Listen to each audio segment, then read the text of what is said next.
Thank you, Nick. Developing this morning, Illinois State Trooper Dakota Chapman Green is still recovering after he was attacked in Springfield last week. He pulled over Cristobal Santana for a traffic stop, and officials say Santana got out of the car and opened fire at Chapman Green, hitting him twice. Santana then reportedly attacked the trooper. While Santana awaits trial, law enforcement and the trooper's family met with the media yesterday to give an update on that investigation and the health of that trooper. Our Carson Gordy has more this morning for us after attending that event. Carson. Camera footage shows that a traffic stop on Toronto Road in Springfield led to the suspect pulling out a handgun and firing at Illinois State Trooper Dakota Chapman Green 10 times. The trooper was hit twice before police say the suspect chased him and beat him with a handgun before driving away from the scene. The suspect, Cristobal Santana, is currently in custody. Chapman Green suffered a skull fracture and brain bleeding, but the Illinois State Police and family say he's doing better while in the hospital. I was with him again this morning. He's in good spirits, and he looked a hell of a lot better than he did last week, thank God. There's no longer conversations of surgeries that are necessary, and he's up and talking throughout the day. Cristobal Santana is charged with 2 counts of attempted murder, 2 counts of aggravated battery, and 1 count of aggravated unlawful use of a weapon. If convicted of the most serious crimes, Sangamon County State's Attorney Dan Wright said he will face life in prison.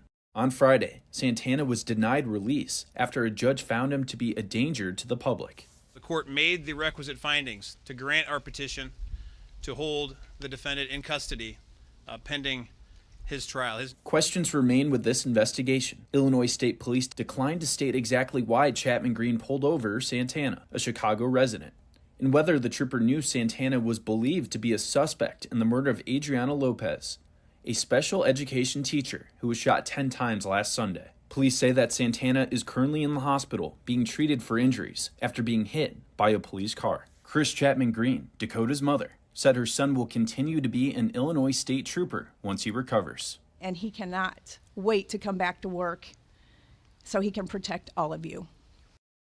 Thank you, Carson. Santana has a preliminary hearing on November 9th, and ISP says they're still working on the investigation.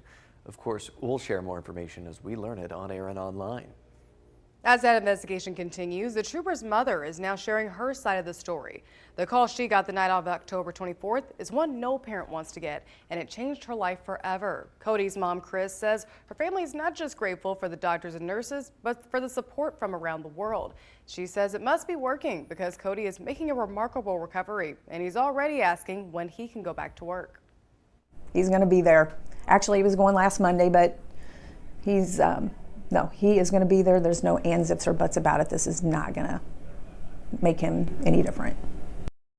Chris says it's been Cody's dream to be a police officer since he was a kid.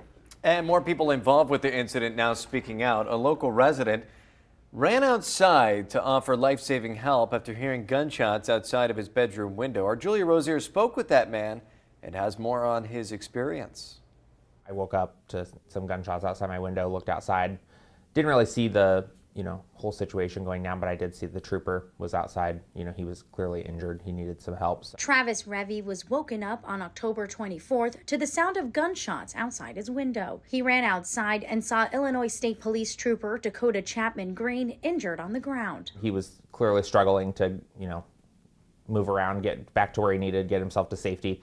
I immediately knew I had to go out and do something, but I didn't really know what I was going to do once I got out there. Here's the security footage from the apartment complex that was released by the Illinois State Police.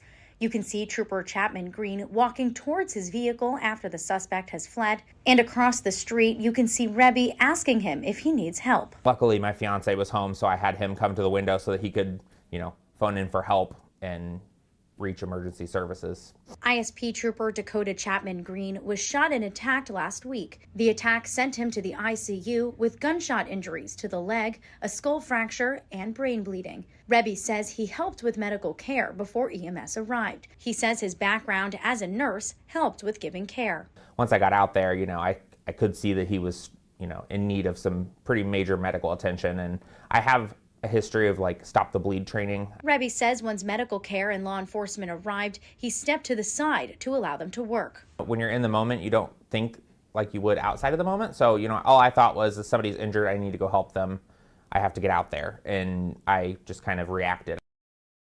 Thank you, Julia. Rebbe says it was out of character for him to run into a situation like that, but he said he knew he couldn't sit and watch from his window. He's been following all the updates from Trooper Chapman Green's family on how he's doing, and you can follow us and stay up to date as we continue following this unfolding story, both on air and on our website, foxillinois.com. That's also where you can see the full video released by ISP. It's also up on our YouTube page, too.